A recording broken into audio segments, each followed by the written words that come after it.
তোমার জন্য এবারে প্রশ্ন, বিদআতের পারিভাষিক অর্থ কি? আল্লাহর নৈকট্য হাসিলের উদ্দেশ্যে দিনের মধ্যে নতুন কোনো প্রথা চালু করা যা শরীয়তের কোনো সহিহ দলিলের উপরে ভিত্তিশীল নয়। আহসান্ত। আচ্ছা, ঘুম থেকে ওঠার যে দোয়াটা, এটা কোন হাদিসের কত নম্বর? বুখারী হাদিস নম্বর 6314। আচ্ছা, মাশাআল্লাহ। বড় শিরকের প্রকারগুলো কি কি?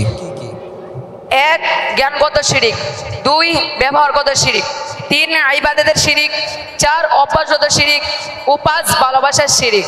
বড় শিরকের প্রকারগুলো কি কি? উত্তর: 1 জ্ঞানগত শিরক, 2 ব্যবহারগত শিরক, 3 ইবাদতের শিরিক, 4 অভ্যাসগত শিরিক ও 5 ভালোবাসার শিরিক। আহলে হাদিস আন্দোলন বাংলাদেশ, আসুন পবিত্র কুরআন ও সহিহ হাদিসের আলোকে জীবন গড়ি। তোমার প্রশ্ন আকীদা থেকে। প্রথম প্রশ্ন, ওহী কত প্রকার ও কি কি? 2 প্রকার, 1 ওহিয়ে মাতলু ও 2 ওহিয়ে গায়র মাতলু। ওহী মাতলু অর্থ কি? যা তেলাওয়াত করা হয়। আহসান্ত। তোমার জন্য প্রশ্ন, সুন্নাতের পারিভাষিক সংজ্ঞা কি? রাসূলুল্লাহ সাল্লাল্লাহু আলাইহি ওয়াসাল্লাম যে সকল ধর্মীয় কাজ নিয়মিত করেছেন তাকে সুন্নাত বলে। আহসান্ত। তোমার জন্য এবারে প্রশ্ন, বিদআতের পারিভাষিক অর্থ কি? আল্লাহর নৈকট্য হাসিলের উদ্দেশ্যে দিনের মধ্যে নতুন কোনো প্রথা চালু করা যা শরীয়তের কোনো সহিহ দলিলের উপরে ভিত্তিশীল নয়। আহসান্ত। সূরা নিসার 116 নম্বর আয়াতে আকীদার একটা দলিল আছে, সেই দলিলটা কি? ক্ষমার অযোগ্য অপরাধ। আহসান্ত, মাশাআল্লাহ মাশাআল্লাহ। তোমার জন্য প্রশ্ন, মুমিন জীবন কোন বিশ্বাসের ভিত্তিতে পরিচালিত হয়? তাওহীদের বিশ্বাসের ভিত্তিতে। আহসান্ত। আকীদা বিষয়ে একটি প্রশ্ন আছে যার উত্তরে লেখা আছে সিলেবাসে, বুখারী হাদিস নাম্বার 660। এটা কি বিষয়ে? কিয়ামতের মাঠে কোনো ছায়া থাকবে কি? হ্যাঁ, আল্লাহর আরশের ছায়া থাকবে। মাশাআল্লাহ, আহসান্ত। তোমার জন্য প্রশ্ন, তাওহীদুল ইবাদা বা উলুহিয়া অর্থ কি? সকল প্রকার ইবাদত ও দাসত্বের জন্য আল্লাহকে একক গণ্য করা। আহসান্ত। তোমার জন্য প্রশ্ন, বড় শিরকের প্রকারগুলো কি কি? 1 জ্ঞানগত শিরক, 2 ব্যবহারগত শিরক, 3 ইবাদতের শিরক, 4 অভ্যাসগত শিরক ও 5 ভালোবাসার শিরক। আহসান্ত। তোমার জন্য আকীদা বিষয়ে লাস্ট প্রশ্ন, ইমানে মুফাসসাল বা বিস্তারিত ঈমান কি? آمنت بالله وملائكته وكتبه ورسله واليوم الآخر والقدر خيره وشره من الله تعالى। আমি বিশ্বাস স্থাপন করলাম 1 আল্লাহর উপরে, 2 তার ফেরেশতাগণের উপরে, 3 তার প্রেরিত কিতাবসমূহের উপরে, 4 তার রাসূলগণের উপরে, 5 কিয়ামত দিবসের উপরে এবং 6 আল্লাহর পক্ষ হতে নির্ধারিত তাকদীরে ভালো মন্দের উপরে। আহসান্ত, মাশাআল্লাহ, চমৎকার। কি নাম তোমার? তাহমিদুল ইসলাম শাকিল। তাহমিদুল ইসলাম শাকিল। সারগর্ভ দোয়াটা বলো তো। اللهم ربنا آتنا في الدنيا حسنة وفي الآخرة حسنة وقنا عذاب النار। হে আল্লাহ, হে আমাদের পালনকর্তা, তুমি আমাদেরকে দুনিয়াতে মঙ্গল দাও ও আখিরাতে মঙ্গল দাও এবং আমাদেরকে জাহান্নামের আযাব থেকে বাঁচাও। রাসূলুল্লাহ আনাস রাদিয়াল্লাহু আনহু বলেন, রাসূলুল্লাহ সাল্লাল্লাহু আলাইহি ওয়াসাল্লাম অধিকাংশ সময় এই দোয়াটি পাঠ করতেন। বুখারী হাদিস নাম্বার 6389। এই দোয়া পাঠের সময় নিজের চাওয়া পাওয়ার কথা নিয়তের মধ্যে শামিল করবে, কেননা আল্লাহ মানুষের হৃদয়ের খবর রাখেন। 3 নম্বর সূরা আলে ইমরান আয়াত 119। সাইয়্যিদুল ইস্তিগফার অর্থ কি? দোয়ার সর্দার। দোয়াটা বলো। রাসূলুল্লাহ সাল্লাল্লাহু আলাইহি ওয়াসাল্লাম বলেন, যে ব্যক্তি দৃঢ় বিশ্বাসের সাথে এই দোয়া পাঠ করবে, দিনে পাঠ করে রাতে মারা গেলে কিংবা রাতে পাঠ করে দিনে মারা গেলে সে জান্নাতি হবে। আল্লাহুম্মা আনতা রাব্বি লা ইলাহা ইল্লা আনতা খালাকতানি ওয়া আনা আবদুকা ওয়া আনা আলা আহদিকা ওয়া ওয়া'দিকা মাস্তাতা'তু আউযু বিকা মিন শাররি মা সানা'তু আবু'ু লাকা বিনি'মাতিকা আলাইয়া ওয়া আবু'ু বিযানবি ফাগফিরলি ফাইন্নাহু লা ইয়াগফিরু যুনুবা ইল্লা আনতা। হে আল্লাহ, তুমি আমার পালনকর্তা, তুমি ব্যতীত কোনো উপাস্য নেই, তুমি আমাকে সৃষ্টি করেছ, আমি তোমার দাস, আমি আমার সাধ্যমতো তোমার নিকটে দেওয়া অঙ্গীকারে ও প্রতিশ্রুতিতে দৃঢ় আছি। আমি আমার কৃতকর্মে অনুষ্ঠ হতে তোমার নিকটে আশ্রয় প্রার্থনা করছি। আমি আমার উপরে তোমার দেওয়া অনুগ্রহকে স্বীকার করছি এবং আমি আমার গুনাহের স্বীকৃতি দিচ্ছি। অতএব তুমি আমাকে ক্ষমা করো, কেননা তুমি ব্যতীত পাপ শূন্য ক্ষমা করার কেউ নেই। বুখারী হাদিস নাম্বার 6306। সকাল সন্ধ্যায় পঠিতব্য দোয়ার মধ্যে 2 নম্বর দোয়াটা বলো। বিসমিল্লাহিল্লাযী লা ইয়াদুররু মা ইসমিহি শাইউন ফিল আরদি ওয়ালা ফিস সামাই ওয়া হুয়াস সামিউল আলিম। 3 বার। আমি ওই আল্লাহর নামে শুরু করছি, যার নামে শুরু করলে আসমান ও জমিনের কোনো বস্তুই কোনো রূপ ক্ষতি সাধন করতে পারে না। তিনি সর্বশ্রোতা ও সর্বজ্ঞ। রাসূলুল্লাহ সাল্লাল্লাহু আলাইহি ওয়াসাল্লাম বলেছেন, যে ব্যক্তি উক্ত দোয়াটি সকালে ও সন্ধ্যায় 3 বার করে পাঠ করবে, কোনো বালা মুসিবত তাকে স্পর্শ করবে না। তিরমিজি হাদিস নাম্বার 3388। কারণ তিরমিজিতে 33,000 হাদিসই নেই। অন্য বর্ণনায় এসেছে সন্ধ্যায় বললে সকাল পর্যন্ত এবং সকালে বললে সন্ধ্যা পর্যন্ত কোনো আকস্মিক বিপদ তার উপরে আপতিত হবে না। আবু দাউদ হাদিস নাম্বার 5088। সেই আল্লাহর জন্য সকল প্রশংসা, যিনি আমাকে আমার ক্ষমতা ও শক্তি ছাড়াই এই খাবার খাইয়েছেন এবং এই রুজি দান করেছেন। এইটা কোন দোয়া, কখন পড়তে হয়? দোয়াটা বলো। খানা পিনার দোয়া। প্রথমে বিসমিল্লাহ আল্লাহর নামে শুরু করছি এবং শেষে আলহামদুলিল্লাহ, সকল প্রশংসা আল্লাহর জন্য। অথবা বলবেন আলহামদুলিল্লাহিল্লাযী আত'আমানি হাযা ওয়া রাযাকানিহি মিন গায়রি হাওলিন মিন্নি ওয়ালা কুওয়া। সে আল্লাহর জন্য সকল প্রশংসা, যিনি আমাকে আমার ক্ষমতা ও শক্তি ছাড়া এই খাবার খাইয়েছেন এবং এই রুজি দান করেছেন। রাসূলুল্লাহ সাল্লাল্লাহু আলাইহি ওয়াসাল্লাম বলেছেন, যে ব্যক্তি খাওয়ার পরে এটি পাঠ করবে তার বিগত সকল গুনাহ মাফ করা হবে। তিরমিজি হাদিস নাম্বার 3458। আমি আপনার দিন ও দায়িত্বের আমানতসমূহ এবং শেষ আমলসমূহকে আল্লাহর হেফাজতে ন্যস্ত করলাম। কোন দোয়া এটা? বিদায় দানকারী দোয়া। আস্তাউদিউল্লাহ দীনাকুম ওয়া আমানাতাকুম ওয়া খাওয়াতিম আমালিকুম। আমি আপনার দিন ও দায়িত্বের আমানতসমূহ এবং শেষ আমলসমূহকে আল্লাহর হেফাজতে ন্যস্ত করলাম। আবু দাউদ হাদিস নাম্বার 2601। আহসান্ত। তোমাকে এবার হাদিস থেকে প্রশ্ন করি। জি। একজন মুসলমানের উপর আরেকজন মুসলমানের 5টা হক আছে, তাই না? হ্যাঁ, এ বিষয়ে যে দলিলটা আমরা এখানে সিলেবাসে দিয়েছি, এই দলিলটা বলো। عن ابي هريره رضي الله عنه قال سمعت رسول الله صلى الله عليه وسلم يقول حق المسلم على المسلم 5: رد السلام وعيادة المريض واتباع الجنائز وإجابة الدعوة وتشميت العاطس।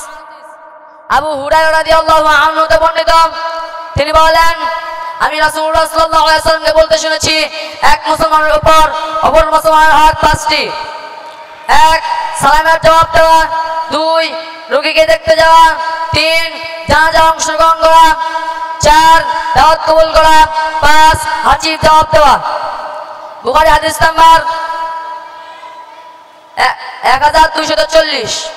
মাশাআল্লাহ, আহসান। ওমর বিন আবি সালামা রাদিয়াল্লাহু তাআলা আনহু একটা হাদিস বর্ণনা করেছেন, ওই হাদিসটা বলো। 9 নম্বর হাদিস। عن عمر بن أبي سلمة رضي الله عنه يقول كنت غلاما في حجر رسول الله صلى الله عليه وسلم وكانت يدي تطيش في الصحبة فقال لي رسول الله صلى الله عليه وسلم يا غلام سم الله وكل بيمينك وكل مما يليك।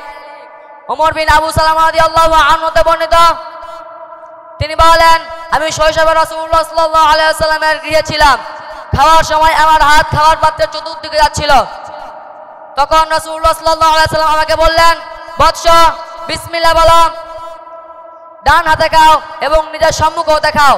বুখারী হাদিস নাম্বার 5376। সুন্দর হয়েছে। আচ্ছা, এবার একটু কঠিন হাদিস ধরি। সহিহ মুসলিমে 91 নম্বরে যে হাদিসটা বর্ণিত হয়েছে, ওই হাদিসটা বলি। 11 নম্বর হাদিস। عن عبد الله رضي الله عنه عن النبي صلى الله عليه وسلم قال لا يدخل الجنة من كان في قلبه مثقال ذرة من كبر আব্দুল্লাহ রাদিয়াল্লাহু আনহু হতে বর্ণিত রাসূলুল্লাহ সাল্লাল্লাহু আলাইহি ওয়াসাল্লাম বলেছেন ওই ব্যক্তি জান্নাতে প্রবেশ করবে না যার অন্তরে বিন্দু পরিমাণ অহংকার রয়েছে। মুসলিম হাদিস নাম্বার 91। 17 নম্বর হাদিস বল। عن أبي هريرة رضي الله عنه أن رسول الله صلى الله عليه وسلم قال لا ينظر الله يوم القيامة إلى من جر إزاره بطرا আবু হুরায়রা রাদিয়াল্লাহু আনহু হতে বর্ণিত রাসূলুল্লাহ সাল্লাল্লাহু আলাইহি ওয়াসাল্লাম বলেছেন যে ব্যক্তি অহংকার বশত তার কাপড় টাকনুর নিচে ঝুলে পড়বে কিয়ামতের দিন আল্লাহ তার দিকে রহমতের দৃষ্টি দিবেন না। বুখারী হাদিস নাম্বার 5788। মাশাআল্লাহ, আহসান। সর্বশেষ যে হাদিসটা, সে হাদিসটা হচ্ছে প্রতিবেশীর উপরে আমাদের হক আছে, তাই না? প্রতিবেশীর হক নিয়ে একটা হাদিস বর্ণিত হয়েছে, ওই হাদিসটা বলো। 14 নম্বর হাদিস عن أبي شريح رضي الله عنه أن النبي صلى الله عليه وسلم قال والله لا يؤمن والله لا يؤمن والله لا يؤمن قيل ومن يا رسول الله صلى الله عليه وسلم قال الذي لا يأمن جاره بوائقه আবু শুরাইহ রাদিয়াল্লাহু আনহু তে বর্ণিত নবী সাল্লাল্লাহু আলাইহি ওয়াসাল্লাম বলেছেন আল্লাহর কসম সে মুমিন নয়। তিনবার জিজ্ঞেস করা হলো হে আল্লাহর রাসূল সাল্লাল্লাহু আলাইহি ওয়াসাল্লাম কে? তিনি বললেন যার অনিষ্ট থেকে তার প্রতিবেশী নিরাপদ থাকে না। বুখারী হাদিস নাম্বার 6016। মাশাআল্লাহ, আহসান, খুব সুন্দর হয়েছে, জাযাকাল্লাহ খাইর। ঠিক আছে, যেতে পারো এবার। জাযাকাল্লাহ খায়ের। এই পর্যায়ে আমাদের প্রতিযোগী আসছে বগুড়া থেকে মোহাম্মদ ইমরান। বগুড়ার প্রতিযোগী মোহাম্মদ ইমরান। আসসালামু আলাইকুম ওয়া রাহমাতুল্লাহি ওয়া বারাকাতুহু। ইমরান, তোমার জন্য প্রথম প্রশ্ন আকীদা থেকে। হাদিসের পারিভাষিক সংজ্ঞা কি? রাসূলুল্লাহ সাল্লাল্লাহু আলাইহি ওয়াসাল্লাম এর শরীয়ত বিষয়ক কথা, কর্ম ও মনসম্মতির বর্ণনাকে হাদিস বলা হয়। আহসান্ত। প্রশ্ন, বিদআতের পারিভাষিক অর্থ কি? আল্লাহর নৈকট্য হাসিলের উদ্দেশ্যে দিনের মধ্যে নতুন কোন প্রথা চালু করা যা শরীয়তের কোন সহিহ দলিলের উপর ভিত্তিশীল নয়। আহসান্ত। ইমরান, তোমাদের সিলেবাসে সূরা মায়েদার 72 নম্বর আয়াত দিয়ে একটা দলিল দেওয়া হয়েছে, কি বিষয়ে দলিলটি? আল্লাহ কার জন্য জান্নাতকে হারাম করে দিয়েছেন? উত্তর, মুশরিকের জন্য। মায়েদা 72। মাশাআল্লাহ, আহসান্ত। প্রশ্ন, বড় শিরকের প্রকারগুলো কি কি? উত্তর, 1 জ্ঞানগত শিরক, 2 ব্যবহারগত শিরক, 3 ইবাদতের শিরক, 4 অভ্যাসগত শিরক ও 5 ভালোবাসার শিরক। আহসান্ত। সহিহ বুখারী হাদিস নম্বর 1, যেটা আকীদের বিষয়ে একটা দলিল দেওয়া হয়েছে, কোন বিষয়ে? সমস্ত কর্মের ফল কিসের উপর নির্ভরশীল? উত্তর, নিয়তের উপর নির্ভরশীল। বুখারী হাদিস 1। মাশাআল্লাহ, আহসান্ত। তোমার জন্য প্রশ্ন, ইমানে মুফাসসাল বা বিস্তারিত ঈমান কি? আমানতু বিল্লাহি ওয়া মালাইকাতিহি ওয়া কুতুবিহি ওয়া রুসুলিহি ওয়াল ইয়াউমিল আখির ওয়াল কদরি খাইরিহি ওয়া শাররিহি মিনাল্লাহি তাআলা। আমি বিশ্বাস স্থাপন করলাম 1 আল্লাহর উপরে, 2 তার ফেরেশতাগণের উপরে, 3 তার প্রেরিত কিতাবসমূহের উপরে, 4 তার রাসূলগণের উপরে, 5 কিয়ামত দিবসের উপরে এবং 6 আল্লাহর পক্ষ হতে নির্ধারিত তাকদীরের ভালো-মন্দের উপরে। মাশাআল্লাহ, আহসান্ত। আকীদা বিষয়ে সর্বশেষ প্রশ্ন, ঈমানের পারিভাষিক সংজ্ঞা কি? পারিভাষিক অর্থে ঈমান হলো হৃদয়ে বিশ্বাস, মুখে স্বীকৃতি ও কর্মে বাস্তবায়নের সমন্বিত নাম, যা আনুগত্যে বৃদ্ধিপ্রাপ্ত হয়, অগুনাহে হ্রাসপ্রাপ্ত হয়। বিশ্বাস হলো মূল এবং কর্ম হলো শাখা, যা না থাকলে পূর্ণ মুমিন বা ইনসানে কামিল হওয়া যায় না। আহসান্ত, মাশাআল্লাহ, বারাকাল্লাহু ফিক। ইমরান তোমার নাম না? জি। আচ্ছা, বিদায় দেওয়ার সময় যে দোয়াটা পড়তে হয় সেটা বলো তো। أستودع الله دينكم وأمانتكم وخواتيم أعمالكم আমি আপনার দিন ও দায়িত্বের আমানত সমূহ এবং শেষ আমানত সমূহকে আল্লাহর হেফাজতে ন্যস্ত করলাম। আবু দাউদ হাদিস 2601। আমি আল্লাহর নিকটে ক্ষমা প্রার্থনা করছি, যিনি ব্যতীত কোনো উপাস্য নেই। তোবার দোয়া। আস্তাগফিরুল্লাহাল্লাযী লা ইলাহা ইল্লা হুয়াল হাইয়ুল কাইয়্যুম ওয়া আতুবু ইলাইহি। আমি আল্লাহর নিকট ক্ষমা প্রার্থনা করেছি, যিনি ব্যতীত কোনো উপাস্য নেই, যিনি চিরঞ্জীব ও বিশ্ব চরাচরের ধারক, এবং আমি তার দিকেই ফিরে যাচ্ছি। আবু দাউদ হাদিস 1517। আচ্ছা, সাইয়্যিদুল ইস্তিগফার অর্থ কি? ক্ষমা প্রার্থনা। হ্যাঁ, দোয়াটা বলো। আল্লাহুম্মা আনতা রাব্বি লা ইলাহা ইল্লা আনতা খলাকতানি ওয়া আনা আবদুকা ওয়া আনা আলা আহদিকা ওয়া ওয়া'দিকা মাস্তাতা'তু আউযু বিকা মিন শাররি মা সানা'তু আবু লাকা বিনি'মাতিকা আলাইয়া ওয়া আবু বিযামবি ফাগফির লি فإنه لا يغفر الذنوب إلا أنت। অর্থ বলো। হে আল্লাহ, তুমি আমার পালন করতাম, তুমি ব্যতীত কোনো উপাস্য নেই, তুমি আমাকে সৃষ্টি করেছো, আমি তোমার দাস, আমি আমার সাধ্যমতো তোমার নিকটে দেওয়া অঙ্গীকারে ও প্রতিশ্রুতিতে আছি। আমি আমার কৃতকর্মের অনিষ্ট হতে তোমার নিকটে আশ্রয় প্রার্থনা করেছি। আমি আমার উপরে তোমার দেওয়া অনুগ্রহকে স্বীকার করছি এবং আমি আমার গুনাহের স্বীকৃতি দিচ্ছি। অতএব তুমি আমাকে ক্ষমা করো, কেননা তুমি ব্যতীত পাপসমূহ ক্ষমা করার কেউ নেই। বুখারী হাদিস 6306। তোমাদের সিলেবাসে ইবনে মাজার 925 নাম্বার একটা দোয়া আছে, দোয়াটা বলো। সকাল সন্ধ্যায় পড়িত দোয়া সমূহ এক। আল্লাহুম্মা ইন্নী আসআলুকা ইলমান নাফিআন ওয়া আমালান মুতাকাব্বালান ওয়া রিজকান তাইয়্যিবা। হে আল্লাহ, আমি তোমার নিকটে উপকারী জ্ঞান, কবুলযোগ্য আমল ও পবিত্র রুজি প্রার্থনা করেছি। ইবনে মাজাহ হাদিস 925। বিপদের সময় পঠিতব্য দোয়া। يا حي يا قيوم برحمتك استغيث। হে চিরঞ্জীব, হে বিশ্ব চরাচরের ধারক, আমি তোমার রহমতের আশ্রয় প্রার্থনা করেছি। তিরমিজি হাদিস 3524। আনাস রাদিয়াল্লাহু আনহু বলেন, রাসূল সাল্লাল্লাহু আলাইহি ওয়াসাল্লাম যখন কোনো দুঃখ বা সংকটের সম্মুখীন হতেন তখন উক্ত দোয়াটি পড়তেন। খানা পিনার সময় কি কোন দোয়া পড়তে হয়?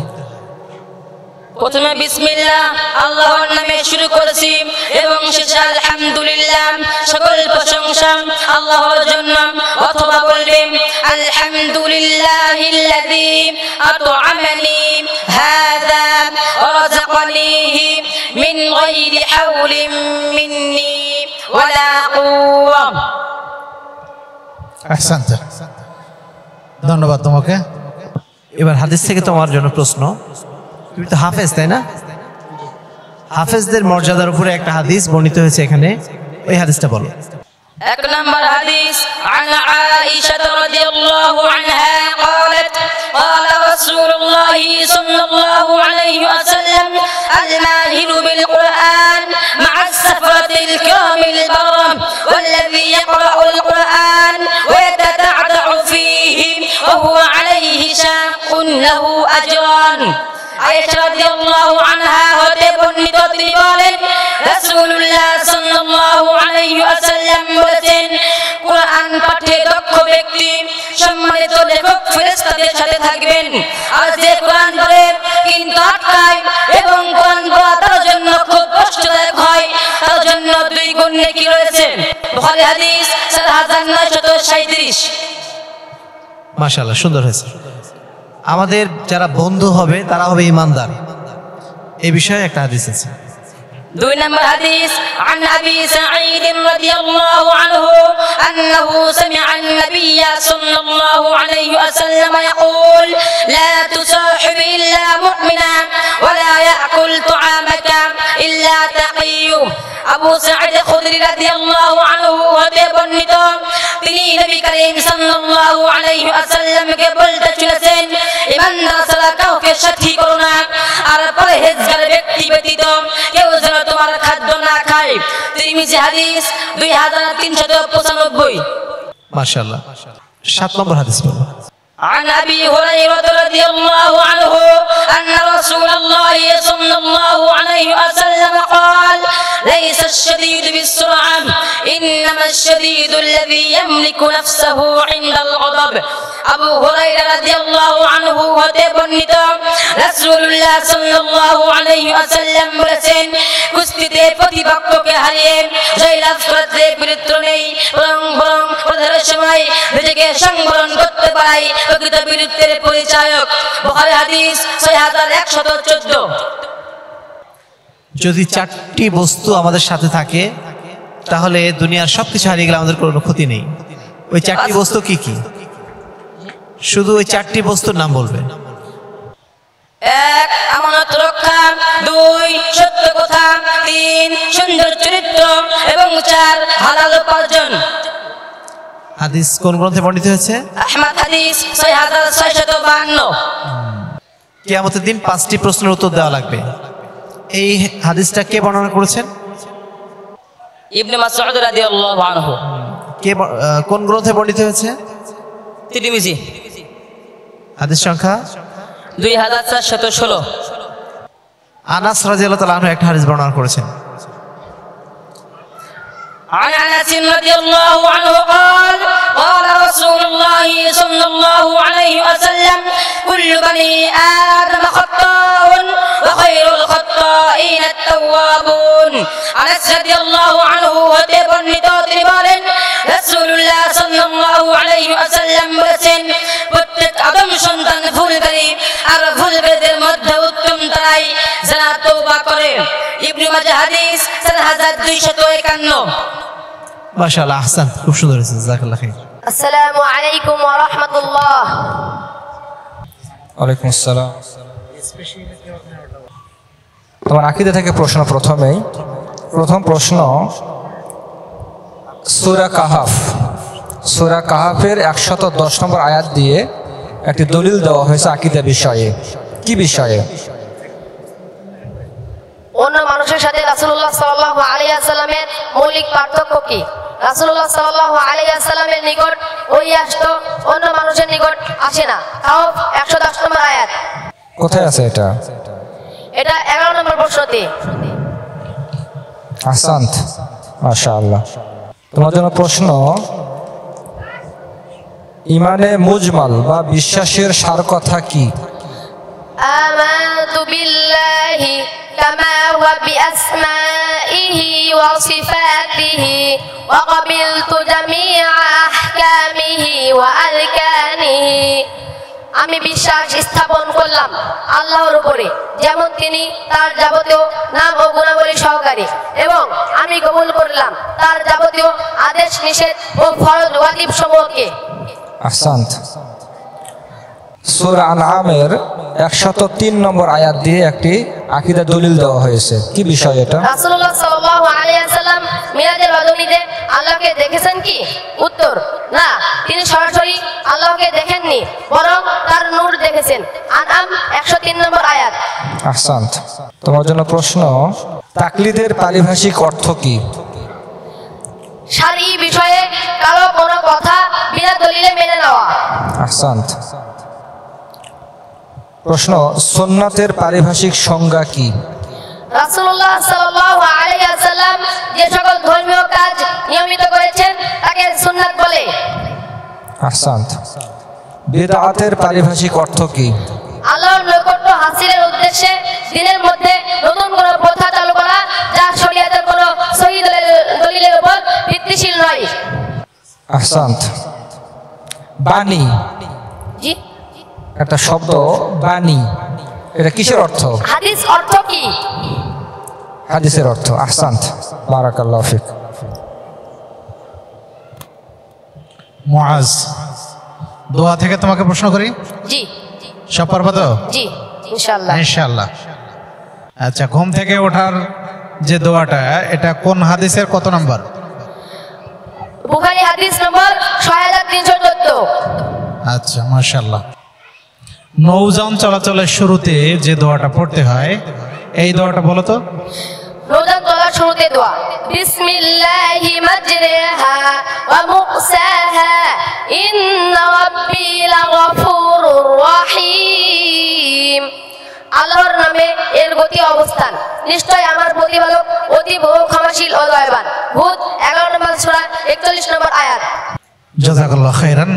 হে চিরঞ্জীব, হে বিশ্ব চরাচরের ধারক, আমি তোমার রহমতের আশ্রয় প্রার্থনা করছি। কখন পড়তে হয় এবং কোন দোয়া এটা? বিপদের সময় পড়িতব্য দোয়া, ইয়া হাইয়ু ইয়া কাইয়ুম বিরহমাতিকা আস্তাগীথ। হে চিরঞ্জীব, হে বিশ্ব চরাচরের ধারক, আমি তোমার রহমতের আশ্রয় প্রার্থনা করছি। তিরমিজি হাদিস নম্বর 3524। আনাস রাদিয়াল্লাহু আনহু বলেন, রাসূলুল্লাহ সাল্লাল্লাহু আলাইহি ওয়াসাল্লাম যখন কোনো দুঃখ বা সংকটের সম্মুখীন হতেন, তখন উক্ত দোয়াটি পাঠ করতেন। যানবাহনে ওঠার নিয়ম বলো তো। প্রথমে বিসমিল্লাহ বলে বাহনের উপর পা রাখবে এবং সিটে বসে আলহামদুলিল্লাহ বলবে। অতঃপর বাহন চলার শুরুতে আল্লাহু আকবার 3 বার বলে নিম্নের দোয়াটি পাঠ করবে। সুবহানাল্লাযী সাখখারা লানা হাযা ওয়া মা কুন্না লাহু মুকরিনিন ওয়া ইন্না ইলা রাব্বিনা লামুনকালিবুন। মহান পবিত্র সেই সত্তা, যিনি এদিকে আমাদের জন্য বশীভূত করে দিয়েছেন, অথচ আমরা এদিকে বশীভূত করার ক্ষমতা রাখি না। আর আমরা অবশ্যই আমাদের পালনকর্তার দিকে ফিরে যাব। জুখরুফ 43 নম্বর সূরা 13 থেকে 14 নম্বর আয়াত। সাইয়্যিদুল ইস্তিগফার অর্থ কি? ক্ষমা প্রার্থনার শ্রেষ্ঠতম দোয়া। দোয়াটা বলো। রাসূলুল্লাহ সাল্লাল্লাহু আলাইহি ওয়াসাল্লাম বলেন, যে ব্যক্তি দৃঢ় বিশ্বাসের সাথে এই দোয়া পাঠ করবে, দিনে পাঠ করে রাতে মারা গেলে, কিংবা রাতে পাঠ করে দিনে মারা গেলে সে জান্নাতি হবে। আল্লাহুম্মা আনতা রাব্বি লা ইলাহা ইল্লা আনতা খালাকতানি ওয়া আনা আবদুকা ওয়া আনা আলা আহদিকা ওয়া ওয়া'দিকা মাস্তাতা'তু আউযু বিকা মিন শাররি মা সানাতু আবু'ু লাকা বিনি'মাতিকা আলাইয়া ওয়া আবু'ু বিযামবি ফাগফিরলি ফাইন্নাহু লা ইয়াগফিরু যুনুবা ইল্লা আনতা। অর্থ, হে আল্লাহ, তুমি আমার পালনকর্তা, তুমি ব্যতীত কোনো উপাস্য নেই, তুমি আমাকে সৃষ্টি করেছো, আমি তোমার দাস, আমি আমার সাধ্যমতো তোমার নিকটে দেওয়া অঙ্গীকারে ও প্রতিশ্রুতিতে দৃঢ় আছি। আমি আমার কৃতকর্মের অনিষ্ট হতে তোমার নিকটে আশ্রয় প্রার্থনা করছি এবং আমি আমার উপরে তোমার দেওয়া অনুগ্রহকে স্বীকার করছি। অতএব এবং আমি আমার তোমার দেওয়া অনুগ্রহকে স্বীকার করছি, অতএব তুমি আমাকে ক্ষমা করো, এবং আমি আমার গুনাহের স্বীকৃতি দিচ্ছি, অতএব তুমি আমাকে ক্ষমা করো, কেননা তুমি ব্যতীত আমার পাপ সমূহ ক্ষমা করার কেউ নেই। বুখারী হাদিস নম্বর 306 হবে। আচ্ছা, সকাল সন্ধ্যায় পঠিতব্য দোয়ার 3 নম্বরটা বলো তো। 3 আল্লাহুম্মা বিকা আসবাহনা ওয়া বিকা আমসাইনা ওয়া বিকা নাহইয়া ওয়া বিকা নামুতু ওয়া ইলাইকান নুশুর। হে আল্লাহ, হে আমাদের পালনকর্তা, তোমার সাহায্যে আমরা সকাল, হে আল্লাহ, তোমার সাহায্যে আমরা সকালে উঠি, তোমার সাহায্যে আমরা সন্ধ্যা করি, তোমার অনুগ্রহে আমরা বেঁচে থাকি, তোমার নামে মৃত্যুবরণ করি এবং কিয়ামতের দিন তোমার দিকে হবে আমাদের পুনরুত্থান। আহসানতা। ঠিক আছে, জাযাকাল্লাহ খাইরান। আচ্ছা, আল্লাহর উপরে ভরসা করতে হবে আমাদের, তাই না? কিভাবে ভরসা করতে হবে একটা হাদিসে বর্ণনা করা আছে, ওই হাদিসটা বলি। عن عمر بن الخطاب رضي الله عنه قال قال رسول الله صلى الله عليه وسلم لو أنكم تتوكلون على الله حق توكله لرزقكم كما يرزق الطير تغدو خماصا وتروح بطانا। উমর ইবনুল খাত্তাব রাদিয়াল্লাহু আনহু হতে বর্ণিত, তিনি বলেন, রাসূলুল্লাহ সাল্লাল্লাহু আলাইহি ওয়াসাল্লাম বলেছেন, যদি তোমরা আল্লাহর উপরে সত্যিকার অর্থে ভরসা করো, তাহলে তিনি তোমাদেরকে এমন ভাবে রুজি দিবেন যেমন ভাবে পক্ষী সকলকে দিয়ে থাকেন। তারা সকালে ক্ষুধার্ত অবস্থায় বের হয় এবং সন্ধ্যায় ভর পেটে বাসায় ফিরে। তিরমিজি হাদিস নম্বর 2344। বেদাতি তওবা কবুল করা হয় না, এই বিষয়ে যে হাদিসটা আসছে সেই হাদিসটা বলুন। عن أنس بن مالك رضي الله عنه قال قال رسول الله صلى الله عليه وسلم إن الله عذب التوبة عن كل صاحب بدعة حتى يدع بدعته। আনাস বিন মালিক রাদিয়াল্লাহু আনহু হতে বর্ণিত, রাসূলুল্লাহ সাল্লাল্লাহু আলাইহি ওয়াসাল্লাম বলেছেন, নিশ্চয় আল্লাহ তাআলা প্রত্যেক বিদআতী তওবা কবুল করেন না যতক্ষণ না সে তার বিদআত ত্যাগ করে। বাইহাকী সব হাদিস নম্বর 9457। 16 নম্বর হাদিস। عن أبي أمامة رضي الله عنه يقول سمعت رسول الله صلى الله عليه وسلم يخطب في حجة الوداع فقال اتقوا الله ربكم وصلوا خمسكم وصوموا شهركم وأدوا زكاة أموالكم وأطيعوا ذا أمركم تدخلوا جنة ربكم। আবু উমামা রাদিয়াল্লাহু আনহু হতে বর্ণিত, তিনি বলেন বিদায় হজের বছরে মুআজ রাদিয়াল্লাহু তাআলা থেকে একটি হাদিস বর্ণিত হয়েছে, ওই হাদিসটা বলুন। عن معاذ رضي الله عنه قال كنت ردف النبي صلى الله عليه وسلم على حمار يقال له فير فقال يا معاذ هل تدري حق الله على عباده وما حق العباد على الله؟ قلت الله ورسوله أعلم قال فإن حق الله على العباد أن يعبدوه ولا يشركوا به شيئا وحق العباد على الله ألا يعذب من لا يشرك به شيئا। মুআয রাদিয়াল্লাহু আনহু বর্ণিত, তিনি বলেন আমি একবার রাসূলুল্লাহ সাল্লাল্লাহু আলাইহি ওয়াসাল্লামের গাধার পিছনে ছিলাম, তাকে বলা হতো উবাইর। তখন তিনি আমাকে বললেন, হে মুআয, তুমি কি জানো বান্দার প্রতি আল্লাহর হক কি আর আল্লাহর প্রতি বান্দার হক কি? আমি বললাম, আল্লাহ এবং তার রাসূলই সর্বাধিক অবগত। তখন তিনি বললেন, বান্দার প্রতি আল্লাহর হক হলো। তোমার বন্ধু যদি তোমার সাথে সম্পর্ক নষ্ট করে দেয়, তার উদ্দেশ্যে একটা হাদিস বলতে হবে, সেই হাদিসটা কি? عن علي رضي الله عنه قال قال رسول الله صلى الله عليه وسلم سل من قطعك وأحسن إلى من أساء إليك وقل الحق ولو على نفسك। আলী রাদিয়াল্লাহু আনহু বর্ণিত, তিনি বলেন রাসূলুল্লাহ সাল্লাল্লাহু আলাইহি ওয়াসাল্লাম বলেছেন, যে তোমার সাথে সম্পর্ক ছিন্ন করে তুমি তার সাথে সুসম্পর্ক রাখো, যে তোমার সাথে মন্দ ব্যবহার করে তার সাথে ভালো ব্যবহার করো এবং নিজের বিরুদ্ধে হলেও সত্য কথা বলো। সহিহ হাদিস নম্বর 1911। মাশাআল্লাহ, জাযাকুমুল্লাহ খাইর, খুব সুন্দর হয়েছে। ইস্তাফাকুম। আসসালামু আলাইকুম। মাশাআল্লাহ, জাযাকাল্লাহ খায়ের নওদাপাড়া মাদ্রাসার মুআজকে। এই পর্যায়ে আমাদের কুমিল্লার প্রতিযোগী মোহাম্মদ আহাদ মুন্সি। এই পর্যায়ে আমাদের প্রতিযোগী আসছে কুমিল্লার প্রতিযোগী মোহাম্মদ আহাদ মুন্সি। তোমার জন্য প্রশ্ন আহাদ, তোমাদের সিলেবাসে সূরা আল ইমরানের 19 নম্বর আয়াত দিয়ে একটি দলিল দেওয়া হয়েছে। সূরা আল ইমরানের 19 নম্বর আয়াত দিয়ে একটা দলিল দেওয়া হয়েছে, কি বিষয়ে? আল্লাহর নিকট একমাত্র মনোনীত ধর্ম কি? ইসলাম। সূরা আল ইমরান 19। মাশাআল্লাহ। প্রশ্ন, কোন কিতাব পূর্ববর্তী সকল আসমানি কিতাবের সত্যায়নকারী? কুরআন মাজিদ। প্রশ্ন, কালিমা তাইয়্যিবা অর্থ কি বা কালিমা তাইয়্যিবা কি? লা ইলাহা ইল্লাল্লাহ অর্থ নেই কোন উপাস্য আল্লাহ ব্যতীত। আহসানত। ঈমানে মুফাসসাল বা বিস্তারিত ঈমান কি? আমানতু বিল্লাহি ওয়া মালাইকাতিহি ওয়া কুতুবিহি ওয়া রুসুলিহি ওয়াল ইয়াউমিল আখির ওয়াল কদরি খায়রিহি ওয়া শাররিহি মিনাল্লাহি তাআলা। আমি বিশ্বাস স্থাপন করলাম এক আল্লাহর উপরে, দুই তার ফেরেশতাগণের উপরে, তিন তার প্রেরিত কিতাব সমূহের উপরে, চার তার রাসূলগণের উপরে, পাঁচ কিয়ামত দিবসের উপরে এবং ছয় আল্লাহর পক্ষ হতে নির্ধারিত তাকদীরের ভালো-মন্দের উপরে। আহসানত। সহিহ বুখারী হাদিস নম্বর 9 দিয়ে আকীদা বিষয়ে দলিল দেওয়া হয়েছে, কি বিষয়ে? ঈমানের সর্বোত্তম সাক্ষী লা ইলাহা ইল্লাল্লাহ বলা, বুখারী হাদিস 9। আর আছে? জি। কি? ঈমানের সর্বনিম্ন সাক্ষী রাস্তা হতে কষ্ট অনেক বস্তু দূর করা। বুখারী হাদিস সং নয়।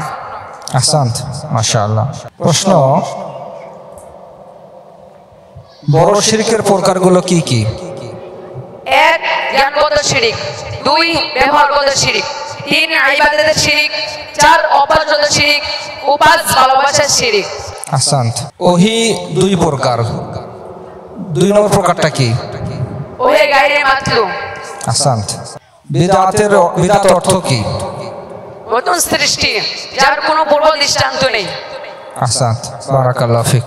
তোমাকে দোয়া থেকে প্রশ্ন করি, জি সব দোয়া পারবে? ইনশাআল্লাহ। কয়টা দোয়া আছে? 19টা। 19 নম্বর দোয়াটা বলো তো। সার গর্বের দোয়া। আল্লাহুম্মা রাব্বানা আতিনা ফিদ দুনিয়া হাসানাতাও ওয়া ফিল আখিরাতি হাসানাতাও ওয়া কিনা আযাবান নার। হে আল্লাহ, হে আমাদের পালনকর্তা, তুমি আমাদেরকে দুনিয়াতে মঙ্গল দাও ও আখিরাতে মঙ্গল দাও এবং আমাদেরকে জাহান্নামের আযাব থেকে বাঁচাও। আনাস রাদিয়াল্লাহু আনহু বলেন, রাসূলুল্লাহ সাল্লাল্লাহু আলাইহি ওয়াসাল্লাম অধিকাংশ সময় এই দোয়াটি পাঠ করতেন। বুখারী হাদিস সং 6389। এই দোয়া পাঠের সময় নিজের চাও বরকত নিয়তের মধ্যে শামিল করবে, কেননা আল্লাহ মানুষের হৃদয় খবর রাখেন। সূরা আল ইমরান 3 নম্বর সূরা 119 নম্বর আয়াত। আহসান্ত। আচ্ছা, তিরমিজির 3388 হাদিস নাম্বার একটা দোয়া বর্ণিত হয়েছে, এই দোয়াটা বলো তো। সকাল সন্ধ্যার পড়িব দোয়া 2 নম্বর। বিসমিল্লাহিল্লাযী লা ইয়াদুরু মা ইসমিহি শাইউন ফিল আরদ ওয়ালা ফিস সামাই ওয়া হুয়াস সামিউল আলীম। 3 বার। আমি ওই আল্লাহর নামে শুরু করছি যার নামে শুরু করলে আসমান ও জমিনের কোনো বস্তুই কোনো ক্ষতি সাধন করতে পারে না। তিনি সর্বশ্রোতা ও সর্বজ্ঞ। রাসূলুল্লাহ সাল্লাল্লাহু আলাইহি ওয়াসাল্লাম বলেছেন, যে ব্যক্তি উক্ত দোয়াটি সকালে ও সন্ধ্যায় 3 বার করে পাঠ করবে, কোনো বালা মুসিবত তাকে স্পর্শ করবে না। তিরমিজি হাদিস নং 3388। অন্য বর্ণনায় এসেছে, সন্ধ্যায় পড়লে সকাল পর্যন্ত এবং সকালে পড়লে সন্ধ্যা পর্যন্ত কোন আকস্মিক বিপদ তার উপর আপতিত হবে না। আবু দাউদ হাদিস নং 5088। আহসান্ত। আমি আপনার দিন ও দায়িত্বের আমানত সমূহ এবং শেষ আমল সমূহকে আল্লাহর হেফাজতে ন্যস্ত করলাম। বিদায় দানকারী দোয়া।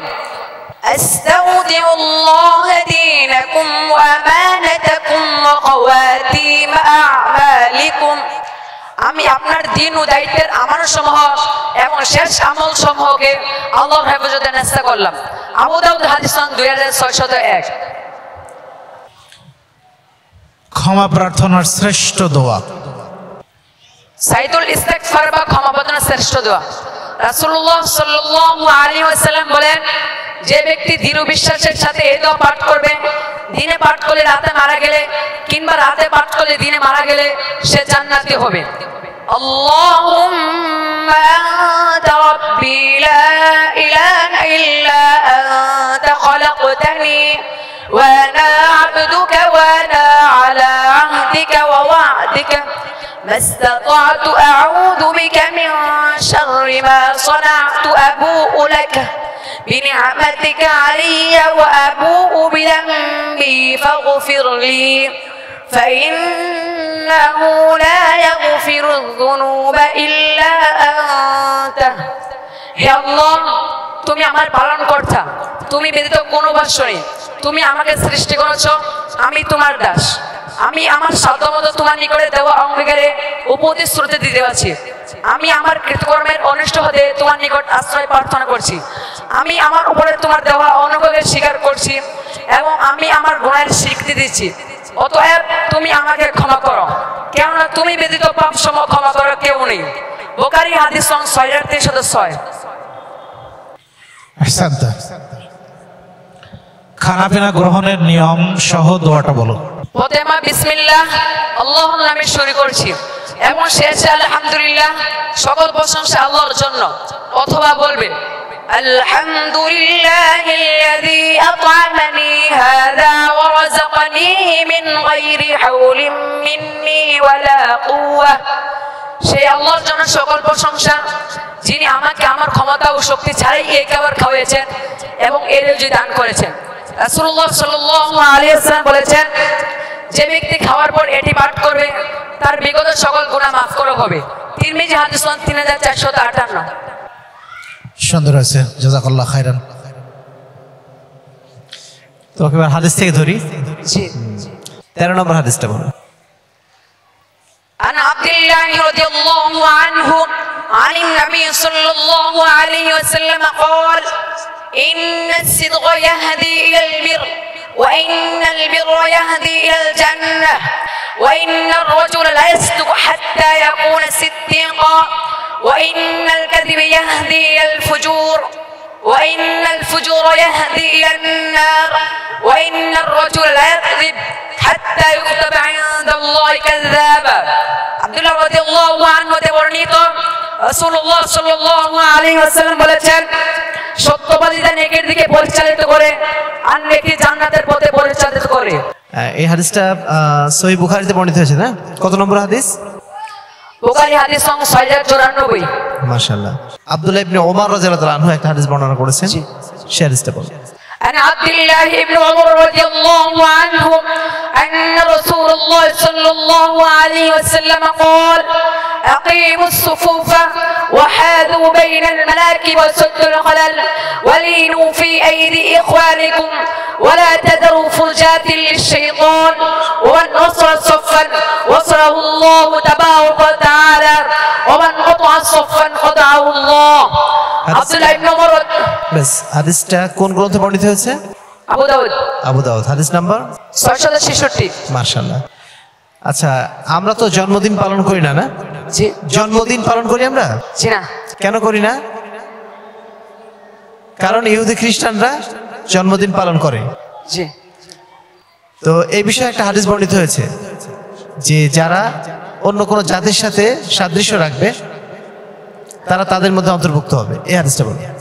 عن ابن عمر رضي الله عنه قال قال رسول الله صلى الله عليه وسلم من تشبه بقوم فهو منهم।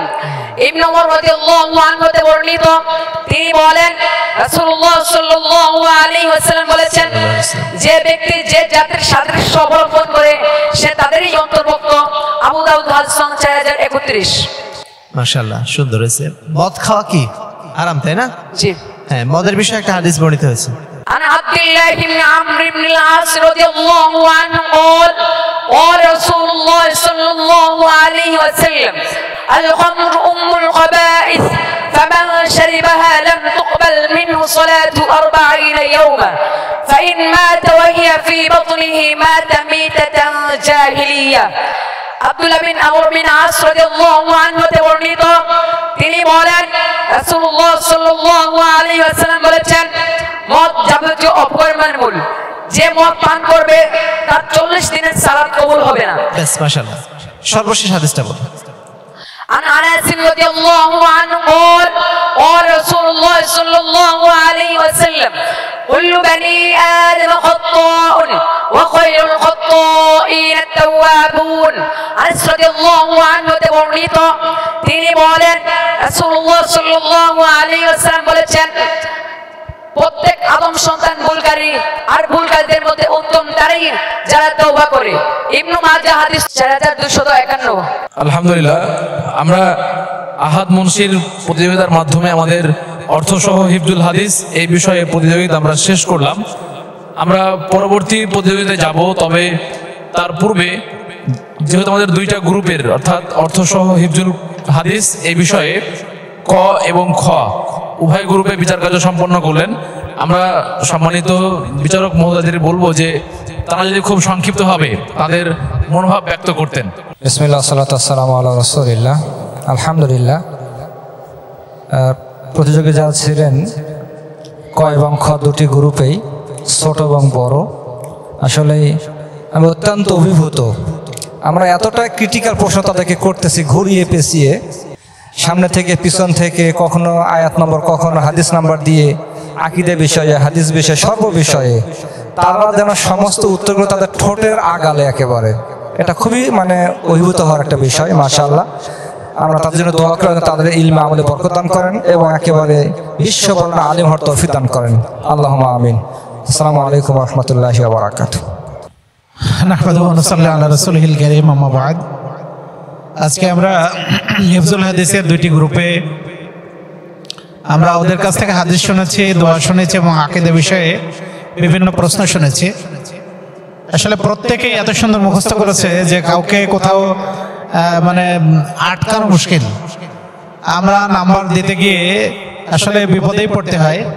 তো সেক্ষেত্রে আমরা কৌশল অবলম্বন করেছি। আমরা মানে সূক্ষ্মতম বিষয় লক্ষ্য করেছি, কারো মাত কোথাও ভুল হলো কিনা, কারো উচ্চারণে কোথাও ভুল হলো কিনা, বাংলা হোক বা আরবি হোক, যেটাই হোক, আরবিতে মাখরাজ, বাংলায় উচ্চারণ, এসবগুলি না দেখলে আসলে বিচার কার্য সম্পাদন করা মুশকিল। মানে প্রত্যেক প্রতিযোগী এত সুন্দর মুখস্থ করেছে যে তোর কোনো বিষয়ে আমরা আটকাতে পারিনি। তারপর এইসব বিষয়গুলি বিবেচনা করেই আমাদেরকে নাম্বার দিতে হয়। সর্বোপরি আমরা এইসব ছেলেদের জন্য দোয়া করব, আল্লাহ যেন তাদেরকে বড় আলেম হওয়ার তৌফিক দান করেন। যারা এই সমস্ত ছেলেদের অভিভাবক আছেন তাদেরকে আমরা ধন্যবাদ জানাচ্ছি এবং তাদের কাছে আপিল রাখছি, এদের এই যে প্রচেষ্টা এটা যেন এখানে থেমে না যায়, এটা যেন অব্যাহত থাকে এবং এরা যেন দেশের শীর্ষস্থানীয় আলেম হয়ে দেশ ও জাতির খেদমতে কাজে লাগতে পারে। যে সমস্ত শিক্ষক এদের পিছনে কষ্ট করেছেন আমরা তাদেরকে ধন্যবাদ জানাচ্ছি এবং পুরস্কার বড় কথা নয়, ওরা যে আকীদা, দোয়া, হাদিসগুলি মুখস্থ করেছে এই ধারাবাহিকতা যেন অব্যাহত থাকে এবং এটাই যেন তাদের জীবন চলার পাথেয় হয়, এগুলি তাদের আমলি জীবনে কাজে লাগে। সেই বিষয়গুলি আপনারা বিশেষভাবে নসিহত করবেন এবং তাদেরকে আরো এগিয়ে দেবেন ইনশাআল্লাহ। সর্বোপরি সবাইকে ধন্যবাদ জানাচ্ছি। আসসালামু আলাইকুম ওয়া রাহমাতুল্লাহি ওয়া বারাকাতুহু। আসসালামু আলাইকুম ওয়া রাহমাতুল্লাহ। আলহামদুলিল্লাহ, আজকে বিচার কার্য পরিচালনা করতে যে দুই ধরনের অভিজ্ঞতা হলো। একটা হচ্ছে নৈরাশ্যের অভিজ্ঞতা, আর একটা হচ্ছে আনন্দের অভিজ্ঞতা। নৈরাশ্য এই কারণে যে বিচারক হিসাবে আমরা সবসময় চাই যে যারা প্রতিযোগী তাদেরকে আটকানোর সর্বোচ্চ চেষ্টা আমাদের করা হয় আমাদের পক্ষ থেকে, কিন্তু আসলে আমরা কয়েকজনের কাছ থেকে নানা ধরনের প্রশ্ন করে যখন ব্যর্থ হয়েছি তখন অ্যাকচুয়ালি আমরা নিরাশী ছিলাম এবং আমরা ভেবে নিয়েছিলাম যে আসলে এদেরকে কোনো জায়গায় আটকানো যাবে না। 8 জন প্রতিযোগী প্রত্যেকেই একেবারে যেভাবে প্রস্তুতি নিয়ে এসছে এদেরকে আটকানোর কোনো সুযোগ আমাদের ছিল না এবং সেই নিরাশা নিয়ে আমরা শেষ করেছি বিচারক হিসাবে। তবে একজন সাধারণ শ্রোতা হিসাবে আমরা অত্যন্ত আনন্দিত হয়েছি এই জন্য যে সোনামণি সংগঠনের সফলতার যে জায়গাটা, সেই জায়গাটা আমরা এখান থেকে অনুভব করতে পেরেছি। আলহামদুলিল্লাহ, সোনামণির এই কেন্দ্রীয় প্রতিযোগিতার মাধ্যম দিয়ে সারা দেশ থেকে বাছাই করা ছাত্র এখানে এসেছে। এদের মতো আরো অনেক ছাত্র তারা প্রস্তুতি গ্রহণ করে তারা এইভাবে নিজেদেরকে গড়ে তুলেছে। এই ছেলেগুলো যদি মানে সামনের দিনগুলোতেও এভাবে তাদের এই প্রচেষ্টা অব্যাহত রাখে, সামনের দিনগুলোতে ইনশাআল্লাহ আমরা আশা করি বাংলাদেশে আহলে হাদিস আলেমদের যে সংকট এখন একটা বিরাজ করছে এই সংকট ইনশাআল্লাহ থাকবে না। আলহামদুলিল্লাহ, তাদের সেই প্রচেষ্টা, তাদের সেই প্রতিজ্ঞা আমাদেরকে অভিভূত করেছে। আমরা আন্তরিকভাবে ধন্যবাদ জানাচ্ছি সোনামণি কেন্দ্রীয় সংগঠনকে, যাদের আন্তরিক প্রচেষ্টার কারণে আমাদের এই সন্তানদেরকে আমরা আমাদের সামনে দেখতে পাচ্ছি। সেই সাথে আমরা আন্তরিকভাবে ধন্যবাদ জানাচ্ছি যে সমস্ত প্রতিষ্ঠানগুলো এই প্রতিযোগিতায় অংশগ্রহণ করেছে এবং তাদের ছাত্রদেরকে এত চমৎকারভাবে প্রস্তুতি নিতে তারা সাহায্য করেছে, তাদেরকে আমরা আন্তরিক ধন্যবাদ জানাচ্ছি। সেই সাথে আমাদের এই ছোট বাচ্চাদেরকে আন্তরিক ধন্যবাদ জানাচ্ছি যে এই ছোট বয়সেই তারা তাদেরকে যেভাবে প্রস্তুত করেছে, তাদের আগামী দিন অত্যন্ত উজ্জ্বল। আমরা তাদের উজ্জ্বল ভবিষ্যৎ কামনা করছি। তারা যেন আলেমে দ্বীন হিসাবে, যোগ্য বিদ্বান হিসাবে আগামী দিনগুলোতে বাংলাদেশের এই ঘুরে ধরা সমাজ, এই শিরক বেদাত মিশ্রিত সমাজকে তাওহীদ এবং সুন্নাতের আলোয় যেন তারা আলোকিত করতে পারেন। আল্লাহ রাব্বুল আলামিন আমাদের এই সন্তানদেরকে যেন সেই তৌফিক দান করেন। আল্লাহুম্মা আমিন। ওয়া আখির দাওয়ানা আলহামদুলিল্লাহি রাব্বিল আলামিন। আসসালামু আলাইকুম ওয়া রাহমাতুল্লাহি ওয়া বারাকাতুহু।